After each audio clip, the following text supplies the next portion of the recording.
ನಮಸ್ಕಾರ ರೀ ಎಲ್ಲರಿಗೂ. ಇವತ್ತು ರೀ ಒಂದು ಭಾಳ ಮಸ್ತಾಗಿರುವಂತಹ ತೊಗರಿ ಬೇಳೆ ರಸಮನ್ನು ನಿಮಗೆ ತೋರ್ಸಕತ್ತೀವಿ. ಇದು ನಮಗೆ ಒಂದು ಮಸ್ತಾಗಿರುವಂತಹ ಉತ್ತರ ಕರ್ನಾಟಕದ ತೊಗರಿ ಬೇಳೆ ಕಟ್ಟಿನ ಸಾರ ವೈಬ್ ಕೊಡ್ತೈತಿ. ಸ್ವಲ್ಪ ಡಿಫ್ರೆಂಟಾಗಿ ಇವತ್ತಿನ ವಿಡಿಯೋದಾಗ ರೀ ನಾವು ನಿಮಗೆ ಸರಳ ವಿಧಾನದಾಗ ತೋರ್ಸಕತ್ತೀವಿ. ಮಾಡಕ್ಕೆ ಎಷ್ಟು ಈಜಿ ಇರ್ತೈತಿಲ್ಲ, ನೀವು ಇದನ್ನು ಟೇಸ್ಟ್ ಮಾಡೋವಾಗೂ ಅಷ್ಟೇ ಚಲೋ ಅನಿಸ್ತೈತಿ. ಹಂಗಾದ್ರೆ ತಡ ಮಾಡಲಾರ್ದ ನಮ್ಮ ಚಾನಲನ್ನು ಸಬ್ಸ್ಕ್ರೈಬ್ ಮಾಡಿರಿ. ಹಂಗಾದ್ರೆ ಫೇಸ್ಬುಕ್ದಾಗೂ ಫಾಲೋ ಮಾಡಿರಿ ಅಂಥೇಳಿ ಅನ್ಕೋತೀವಿ, ಮತ್ತು ಬಾಜು ಗಂಟಿ ಬಡದ್ರಿ ಅಂತ ಅನ್ಕೋತೀವಿ. ಸ್ಟಾರ್ಟ್ ಮಾಡೋಣ ಬರೀ. ಈಗ ಮೊದಲಿಗೆ ಏನು ಮಾಡ್ಬೇಕ್ರಿ ಅಂತಂದ್ರೆ, ಒಂದು ಅರ್ಧ ಕಪ್ ತೊಗರಿಬೇಳೆಯನ್ನು ನಾವು ತೊಗೊಂಡಿದ್ದೀವಿ ರೀ. ಆ ಅರ್ಧ ಕಪ್ ತೊಗರಿಬೇಳೆನ ಏನು ಮಾಡಿರಿ, ಒಂದು 2 ಸಲ ಚಂದಂಗಿ ವಾಶ್ ಮಾಡ್ಕೊಂಡು ಬರ್ರಿ. ನೆಕ್ಸ್ಟ್ ಅದ್ರಾಗ ನಾವು ಮೊದಲು ಬಿಸಿನೀರನ್ನು ರೆಡಿ ಮಾಡಿಟ್ಟು ಅಂದ್ರೆ ನೀರು ಕುದಿಸ್ಕೊಂಡಾಗ ಇಟ್ಕೊಂಡಿದ್ದೀವಿ. ಆ ನೀರನ್ನು ಹಾಕಿ ನೆಕ್ಸ್ಟ್ ಒಂದು 2ರಿಂದ 2.5 ಕಪ್ನಷ್ಟು ನೀರು ಹಾಕಿ ಅರಿಶಿನ ಪುಡಿ, ಸ್ವಲ್ಪ ಉಪ್ಪು ನೋಡ್ಕೊಂಡು ರುಚಿಗೆ ತಕ್ಕಷ್ಟು ಎಷ್ಟು ಬೇಕೋ ಅಷ್ಟು ಹಾಕಿರಿ. ಹಂಗೆ ಅದ್ರಾಗ ಒಂದಿಟ್ಟು ಎಣ್ಣೆಯನ್ನು ನೀವು ಬಿಡಿ. ಎಣ್ಣೆ ಸ್ವಲ್ಪ ಅಡುಗೆಯನ್ನು ಬಿಟ್ಟು ಆಮೇಲೆ ಅದನ್ನು ಕ್ಲೋಸ್ ಮಾಡಿ ಕುದಿಯಾಕ ಇಟ್ಬಿಡಿ. ಚಂದಂಗಿ ಬೇಳೆಯನ್ನು ಕುದಿಸ್ಕೊಂಡು ಬರೀ ಒಂದು 2-3 ಸೀಟಿ ಒಳಗೆ 3ರಿಂದ 4 ಸೀಟಿಯರೆ ಕುದಿಸ್ರಿ.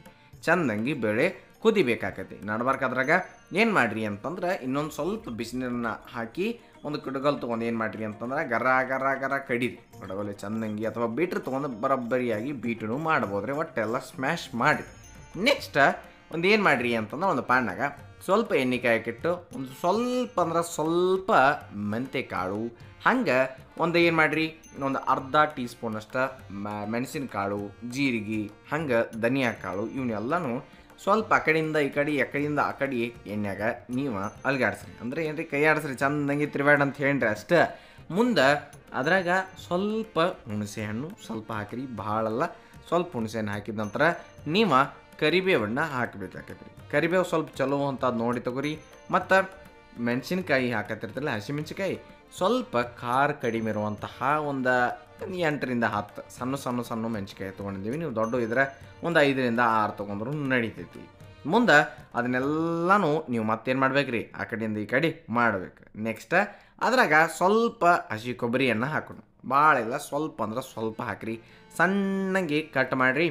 ಆಮೇಲೆ ನೆಕ್ಸ್ಟ್ ಅದ್ರಾಗ ಏನು ಮಾಡಿರಿ, ಸ್ವಲ್ಪ ಶುಂಠಿ, ನೆಕ್ಸ್ಟ್ ಒಂದು 2 ಹೆಸರು ಬೆಳ್ಳುಳ್ಳಿ, ಇಷ್ಟು ಹಾಕಿ ಗರ ಗರ ಗರ ನೀವು ತಿರುವಾಡ್ರಿ. ಗ್ಯಾಸ್ ಆಫ್ ಮಾಡಿ ನೀವು ಮತ್ತೊಂದು ಇಟ್ಟು ತಿರುವಾಡಿದ ಆದಮೇಲೆ ಸ್ವಲ್ಪ ತಣ್ಣಗಾಗ್ತೈತಿರಲ್ಲ, ಅವಾಗ ಮಿಕ್ಸರ್ ಜಾರ್ದಾಗ ಅದನ್ನೆಲ್ಲನೂ ನೀವು ಹಾಕಿ ಒಂದ್ಸಲ ಗರ್ರ ಅನ್ಸ್ಕೊಂಡು ಬಂದ ನಡ್ಬರ್ಕ ಇನ್ನೊಂದು ಸ್ವಲ್ಪ ನೀರು ಸೇರಿಸಿ ಮತ್ತೊಮ್ಮೆ ನೀವು ಗಿರ್ರ ಅನ್ಸ್ಕೊಂಡು ಬರ್ಬೇಕು.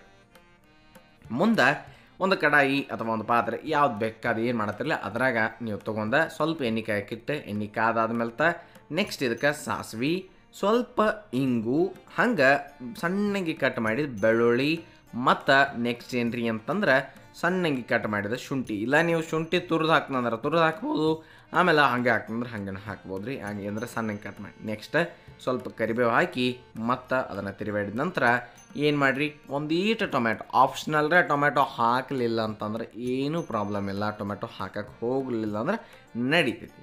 ಸ್ವಲ್ಪ ಬೇಕಂದ್ರೆ, ಯಾಕಂದ್ರೆ ಹುಣಸೆಹಣ್ಣು ಬೇರೆ ಹಾಕಿರ್ತೀವಿ, ಟೊಮೆಟೊ ಹಾಕೋ ಅವಶ್ಯಕತೆ ಇಲ್ಲ. ಹಂಗೆ ನೆಕ್ಸ್ಟ್ ಅದ್ರಾಗ್ರಿ ಸ್ವಲ್ಪ ಉಪ್ಪನ್ನು ನೋಡ್ಕೊಂಡು ಎಷ್ಟು ಬೇಕೋ ಅಷ್ಟು ಉಪ್ಪನ್ನು ನಾವು ಸೇರಿಸ್ಬೇಕ್ರಿ. ಮತ್ತು ಅರಿಶಿನ ಪುಡಿನೂ ಎಷ್ಟು ಬೇಕೋ ನೋಡ್ಕೊಂಡು ಇನ್ನೊಂದು ಸಲ ಸೇರಿಸ್ರಿ. ಹಂಗೆ ಅದನ್ನು ನೀವು ಕರೆಕ್ಟಾಗಿ ಒಂದ್ಸಲ ಮಿಕ್ಸ್ ಮಾಡಿ ಚಂದಂಗಿ ಇಷ್ಟು ಮಿಕ್ಸ್ ಆಗಿದೆ. ನೆಕ್ಸ್ಟ್ ನೋಡ್ಬೋದು ನೀವು, ಇವು ಟೊಮ್ಯಾಟೊ ಎಲ್ಲ ಸಾಫ್ಟ್ ಆಗಿರ್ತಾವೆ, ಉಪ್ಪು ಬೇರೆ ಹಾಕಿರ್ತೈತಿಲ್ಲ, ಅದಕ್ಕೆ ಜಲ್ದಿ ಸಾಫ್ಟ್ ಆಗಿಬಿಡ್ತೈತಿ ಟೊಮ್ಯಾಟೊ.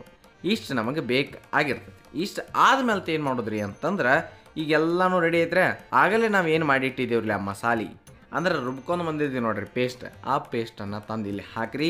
ಹಂಗೆ ಇದನ್ನೊಂದು ಸ್ವಲ್ಪ ನೀವು ಇದ್ರಾಗ ಎಣ್ಣೆ ಒಳಗನ ಕರೆಕ್ಟಾಗಿ ಮಿಕ್ಸ್ ಮಾಡಿ. ಹಂಗೆ ಆ ಮಿಕ್ಸರ್ ಜಾರ್ದಾಗ ಭಾಳಷ್ಟು ನೀರು ಅಂದ್ರೆ ಎಷ್ಟು ಬೇಕು ನೋಡಿ ಅಷ್ಟು ನೀರು ಹಾಕಿ ಆ ನೀರನ್ನು ತಂದ ಇದ್ರಾಗನ ಹಾಕಿರಿ.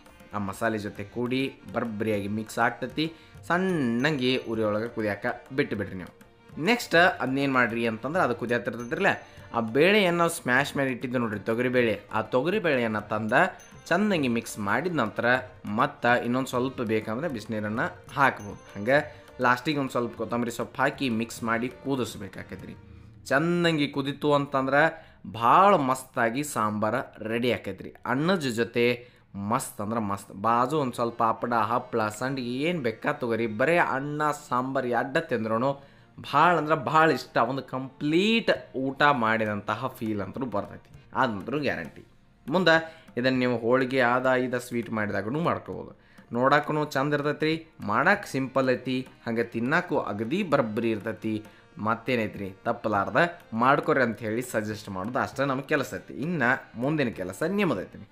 ಹಂಗೆ ಇದನ್ನು ನಿಮಗೆ ಹೇಳ್ದೋದ್ರೆ ಭಾಳ ಸಿಂಪಲ್ ಐತೈತಿ. ಹೆಂಗೆ ಇದಿರಲಿ ಅಷ್ಟು ಮಸ್ತ್ ಐತೆ ಅಂತೂ ನಿಮಗೆ ಗೊತ್ತಾಗೇ ಬಿಟ್ಟಿರ್ತೈತಿ. ಹಾಗಾದ್ರೆ ಟ್ರೈ ಮಾಡ್ತೀರಿ ಅಂಥೇಳಿ ಅಂದ್ಕೊಂಡಿದ್ದೀವಿ. ಹಂಗೆ ನಮ್ಮ ಚಾನಲ್ದಾಗ ಬೇರೆ ಸಾಂಬಾರ್ ರೆಸಿಪಿಗಳದಾವು, ನೋಡಿಲ್ಲ ಅಂತಂದ್ರೆ ಒಂದ್ಸಲ ನೋಡ್ಕೊಂಡು ಬರ್ರಿ.